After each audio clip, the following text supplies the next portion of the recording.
You a question about hip hop versus America. Yeah. What point do you think BET was trying to make with bringing hip hop versus America on TV to a debate? Well, I mean, it was important to have a serious discussion about hip hop on our terms. I mean, you saw what Oprah did, you saw what other shows did, and it really wasn't fair to hip hop the way Oprah phrased it. So we wanted to have a discussion that was more fair to the rappers and more on our level of discussing these very important issues.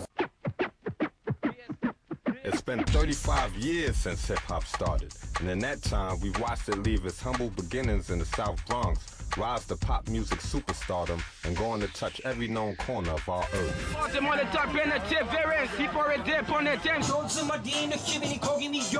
Or put me in the street, I'll eat till I'm full. Hip-hop gave a voice to the voiceless, taking young urban creativity and channeling it into powerful expressions of music and culture. Don't push me, cause I'm close to the edge. They were able to talk about the pain in their communities and the struggle in their communities, and they were able to teach people about this culture and this community. Hip-hop provided economic opportunity, empowering industries and creating jobs like no music genre before. I got in the clothing business.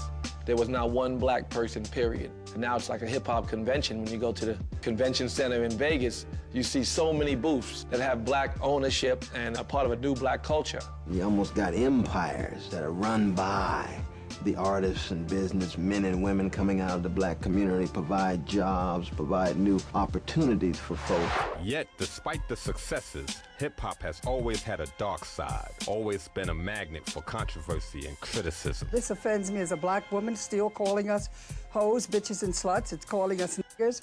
And now it's also defaming our faith. It's not good. It's not good for America. It's not good for other countries. It's not good for our children. It's not good for our future. But hip-hop has survived its bruises, even the self-inflicted ones.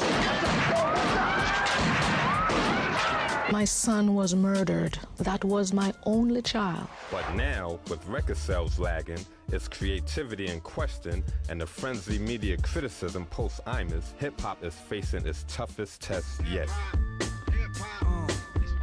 The sad thing is that rap music peaked a long time ago. It's just true. We had a beautiful art form. You know, we haven't pushed it forward. If artists, don't start becoming more creative and more demanding themselves as artists, the sales are going to keep going down. There are a lot of executives who really are formula-driven. And some executives don't know that the only formula is truth. The only good one is inspiration that's honest. And I do believe some executives think that dirt sells. We got to be the ones to save it, basically. We got to save hip-hop. We got to save it, man.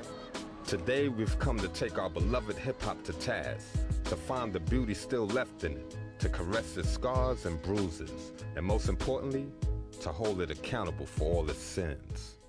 Everybody doesn't want their music to be political.